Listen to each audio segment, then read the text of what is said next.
Broward County got a new mayor this week, Michael Udine. Voters elected him to the commission. Commissioners elected him to serve a term as mayor. Michael Udine joins us with his first few days under the belt.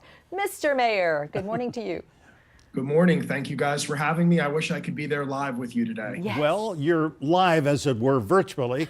Next time, soon, in the studio. Mr. Mayor, for the next year, you will be the public face of Broward County. You've got a bully pulpit to send out a strong message. Tell us what your message is going to be. I think this next year is going to be very much a transitional year for Broward County and all the municipalities and, a lot of our local, businesses. First, from a Broward County perspective, during the year, we will get 2 new commissioners appointed over the next few weeks by Governor DeSantis in response to the congressional election in which we had 2 commissioners, longtime commissioners that had to leave. Our very well-respected county administrator will leave in the next few months as we transition into a new county administration due to her retirement. And, most importantly, we will transition hopefully out of the pandemic part of COVID into more of a endemic and learning to live with it type of phase. And I think that's going to raise a lot of challenges and opportunities all the way around. And I look forward to working with all of our stakeholders, our municipalities, our business community, to make sure that we are doing what we can to come out on the other side in a positive fashion. So the first request that you made upon becoming mayor to the administration was to develop a plan to end the mask mandate in county buildings. What was behind that? Did that have anything to do with the new Florida law? Well, what we were seeing is this was getting to be very confusing to a lot of people. This was getting to be the type of thing where we would see people wearing masks sometimes and not wearing masks other times. And my feeling is people have to do what they personally feel makes them safe. They need to, deal with their own health issues and their own how they feel about this in the way that suits them best. And I just think that we're going to have to learn how to live with the fact that there is going to be some levels of this throughout society. And I think that this is a first step towards doing it. Most of the businesses are already stopping, the masking requirements. And I think it should be more of an optional type of thing for people that feel the need to do so. Yeah, Mr. Mayor, you just mentioned a second ago something really important, which is that 2 commissioners are going to be appointed by the governor. The governor, of course, is a conservative Republican.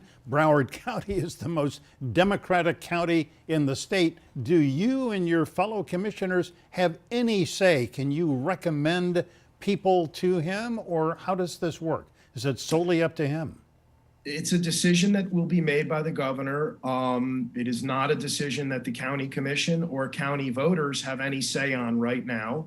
The governor will make his decision, and we will have 2 new members of the county commission.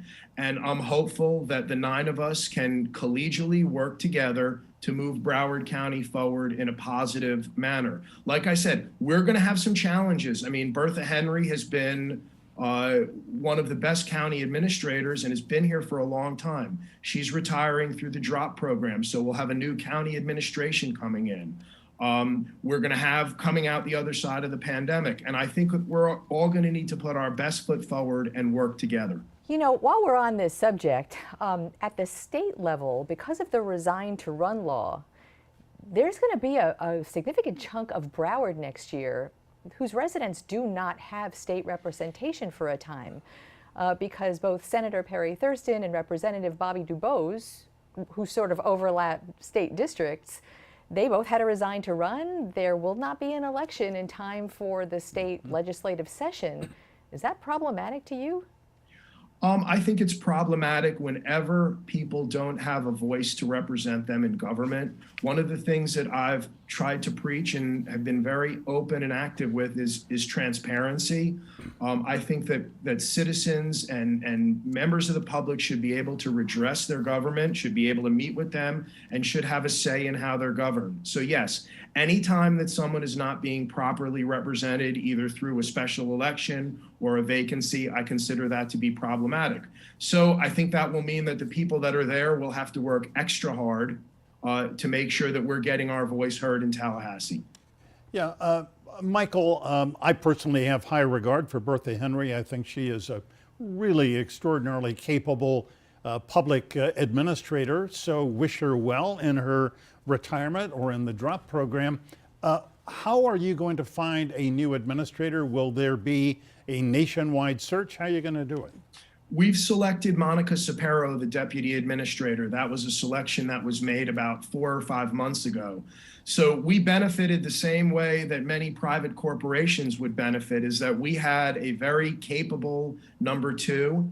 That person had been working in government for many years. She's very well respected by the community, by all the stakeholders. And we were able to come to an agreement where she will be taking over March 1st. And in the interim, it's almost like we're getting on-the-job leadership training by one of the most well-respected, as you say, county administrators in the nation. So I'm very positive on what will move forward. I think that Monica is going to do a fantastic job taking over for Bertha Henry.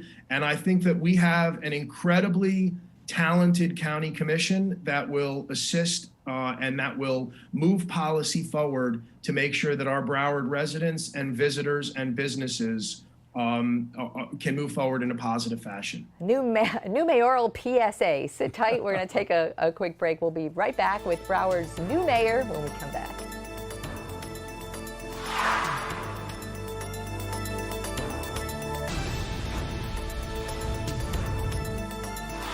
We're glad you are with us on this Sunday, speaking with the new Broward Mayor, Michael Udine. Michael, let me ask you, you are a member of the Broward Canvassing Board, one of the 3 members of the board. Glenna and I both were there on various days, saw you and the 2 other board members looking at ballots in that 20th Congressional District race. As far as we could see, it was extremely well done, it was efficient, it was honest, and no questions were raised, really, I think, about any kind of fraudulent votes being cast.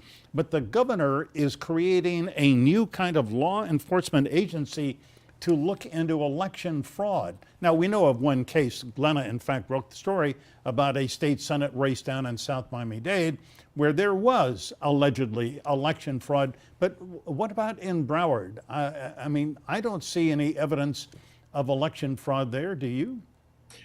I've been serving on the canvassing board for the last, few elections since the gubernatorial election almost 4 years ago. And I have seen very well-run, very fair elections. And personally, I've been looking to see if there were anything that looked like an impropriety. And that's one of the reasons that I wanted to serve on the canvassing board, because I wanted to be the voice of the people that are sending their ballots in to make sure that they're being appropriately counted. And from what I've seen is a very professional elections office. They are trying to count every lawfully cast ballot, and they are doing a good job in weeding out any kind of issues. And there are always some little issues. And I think that there's been, it's been 100%. I think it's been very positive. And I've been very impressed by the professionalism of the people counting the votes in our elections. And I did see you there, and you did see that it was an incredibly close election. And it just goes to prove that every vote does matter. All right, back to Broward. I want to talk a little bit about something we heard during the State of the County address when outgoing Mayor Steve Geller had said that the Army Corps of Engineers' opinion on sea level rise, and I bring that up because sea level rise is not only a Broward issue, it's a Palm Beach, Broward, Miami-Dade, Monroe, South Florida, Florida as a whole, etc. So the Army Corps of Engineers, quote, says, "We are in serious trouble," unquote. That's from the mayor, not firsthand. Is that what they say? What does that mean? And what's the plan?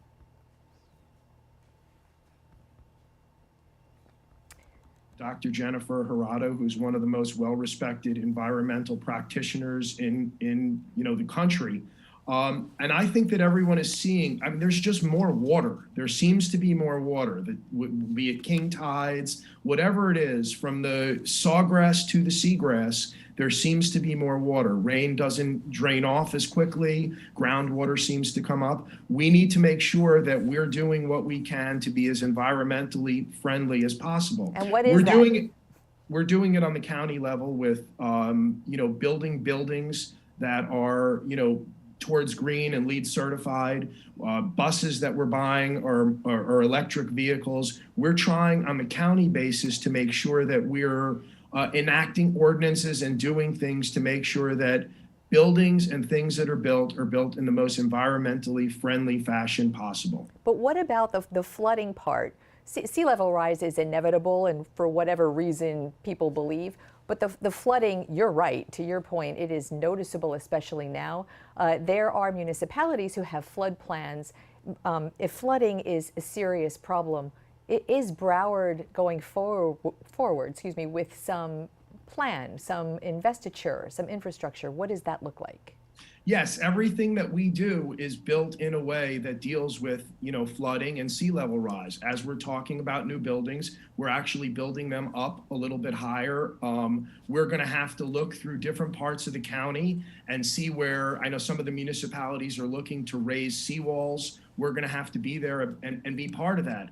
We're going to have to work with the South Florida Water Management District, the different water districts, to make sure that we're doing what we can to fight what is eventually going to be a big issue. And it's going to be an issue that's going to lead to affordable housing challenges, building challenges, and transportation challenges.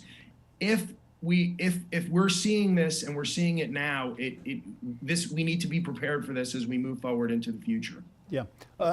Michael Udine, one final question here. It's inevitable, I guess.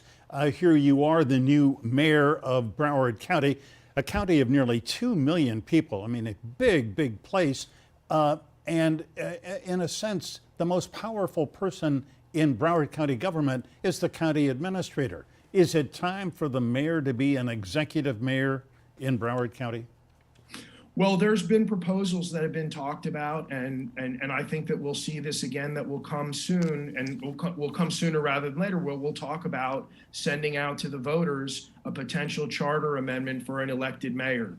We've talked about it over the last few years. We'll talk about it again. And at some point, it will be time again to let the voters have another say in this, and let the voters decide whether they want to have an elected mayor that works with a county administrator, just that somebody that can set the overall policy countywide on a longer term basis for the future of Broward County. We're seeing this with other counties and other areas. They seem to be able to have a much more consistent message over the years, whereas when we do the rotation every 1 year, it sort of gets chopped up a little bit. But all right, Mayor Udine, I would be welcome to looking at that, and I think we'll look at that in the future. Yeah, I beg your pardon. It's great to speak with you this morning. We wish you well over the next year, and soon you will be here, we hope, in our studio for a live interview. In the hot seat. Thank you so much. I look forward to it.